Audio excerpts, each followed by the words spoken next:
Assalamualaikum warahmatullahi wabarakatuh. Berjumpa lagi bersama pecinta bola sejati. Apa kabar sahabat pecinta bola sejati? Semoga hari ini kita selalu dalam keadaan sehat walafiat. Hari ini saya akan memberikan video Bung Toel dan Bung Erwin menganalisa permainan tim nasional Indonesia. Mengikuti informasinya lebih lanjut, mari kita simak videonya bersama-sama. Bung Toel terlebih dahulu. Bung Toel kemarin banget baru kita bahas. Sebetulnya peluang kita ada. Itu yang disampaikan Bung Toel. Saya ingat sekali. Kualitas kita nggak kalah lah sama Australia, ya. Betul sekali. Tapi kok bisa gitu? Kok bisa kan gitu kan?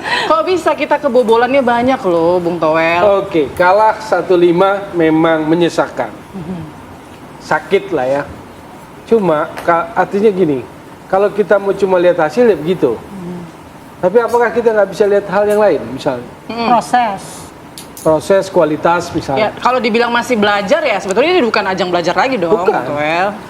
Apa yang kita lihat kemarin dengan akselerasi naturalisasi, 10 menit pertama, 15 menit pertama kita bisa main loh. Agresif, bagus. Tapi drop setelahnya. Ya, karena ada gol penalti ke kita dan penalti kita gagal sebelumnya kan. Itu situasional lah. Tetapi yang saya mau bilang adalah bahwa pemain-pemain Indonesia bisa main di level itu dengan cara main yang berbeda, terlepas belum sempurna gitu loh. Sebetulnya ini agak teknikal nih. Saya harus mulai dari mananya nih? Karena supaya bisa paham bahwa kalahnya memalukan, kalahnya menyesakan, iya. Tapi kemarin mereka bermain dengan cara yang berbeda. Cukup berani sih kalau kita lihat ya. Misalnya tadi malah tanya soal kualitas, indikatornya dari mana. Kalau kita mau lihat dari sisi kuantitasnya, lihat statistik. Semuanya berubah, ya kan? Waktu lawan Australia di sini kita 36 possessionnya. Di Australia kemarin di Sydney 61. Tapi kan orang nggak peduli. Tembakan ke gawangnya juga lebih banyak kita. Cuma memang Australia semalam lebih sedikit, tapi dia efektif. Nanti kita bahas soal proses golnya ya Australia ya, untuk nunjukin situasinya seperti apa. Artinya apa? Bahwa secara permainan sebetulnya kita bisa main di level itu. Jadi kalau istilah Spanyol itu 2-2 gitu loh, head to head, you versus you. Jadi bukan main bola yang duduk, boring, ketakutan, inferior, hanya ngarepin serangan balik. Bahwa hasilnya draw oke, 1. Tapi kan itu waktu itu Graham Arnold yang juga setelah itu dipecat, kan begitu. Saya nggak kasih pembelaan buat siapapun, nggak buat Patrick Kluivert juga, bukan humasnya Patrick Kluivert juga gitu kan. Karena buat saya timnas menang sekarang ini atau belakangan ini, sejak era pelatih sebelumnya, timnas menang kalah tetap aja dibully kalau saya kan. Jadi saya mau kasih analisis sepak bolanya gitu loh. Analisis sepak bolanya waktu 15 pemain pertama saya kaget. Bahwa perubahan itu ada, cara bermain pendekatan yang berbeda, pendekatan yang lebih ofensif gitu loh. Bahwa pendekatan yang ofensif itu dari struktur permainannya belum sempurna, iya. Nah, ini baru masuk ke teknis. Struktur permainan mana yang belum sempurna? Kalau yang mau saya bilang gol kedua dulu deh mulai.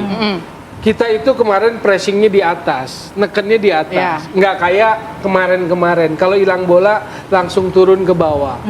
Kemarin langsung ngambil di atas, press. Tapi contoh waktu gol kedua press di atas sebelah sini, Dan James press, Marcelino press, satu lagi siapa? Rafael atau si Romeni press, hilang bola ke tengah. Nathan sama Komahai habis.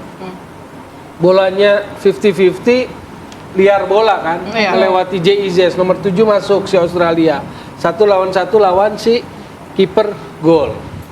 Tapi momentum mentalitasnya sebetulnya adalah agak berbalik ketika penalti kita gagal. Lalu ke penaltinya si Australia yang dapat kan. Dan itu 3 gol Australia termasuk penalti pertama itu set play semua, set piece, sepak pojok semua.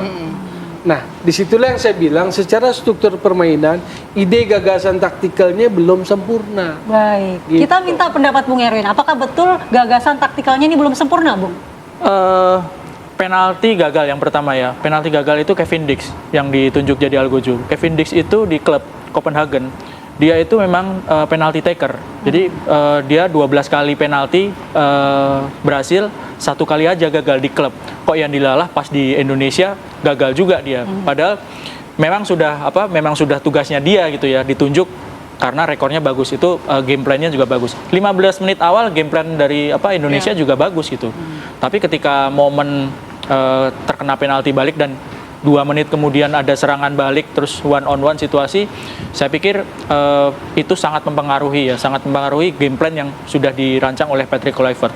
Di Jakarta semua statistik itu memihak ke Australia ofensifnya, on targetnya, tendangan ke arah gawang, possession, passing, itu semuanya Australia yang pegang. Tapi kemarin Indonesia yang mendominasi dalam hal permainan, possessionnya 60-30, passingnya, lalu umpan suksesnya, semua statistik ofensifnya itu Indonesia yang pegang kemarin.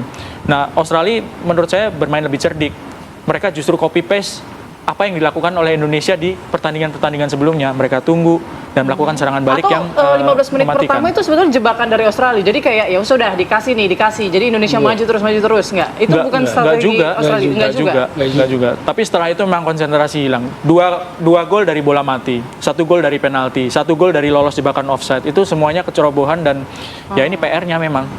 Kita memang ofensif, tapi kita gagal mengonversi peluang itu menjadi gol. Itu karena apa, Bung? Ya banyak faktor, karena yang paling jelas Australia lebih disiplin dalam bertahan ya. Dalam melakukan sistem pertahanan mereka lebih disiplin dan melakukan serangan yang efektif. Baik dari open play maupun dari bola mati. Oke. Nah, chemistry dari para pemain ini juga jadi sorotan ya. Ya. Kalau kita baca-baca kan banyaklah komentar-komentar netizen juga yang menyoroti atau pengamat-pengamat juga yang menyoroti bahwa kurang nih chemistry-nya.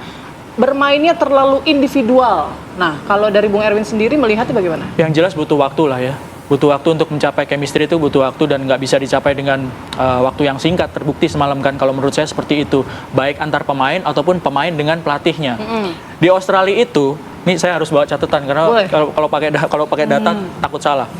Nanti komen Bang Towel. Ada pemain-pemain Australia yang mereka bermain dalam satu klub yang sama. Lewis Miller, Martin Boyle yang dua-duanya semuanya cetak gol semalam, bermain di klub yang sama di Hibernian di Scotland.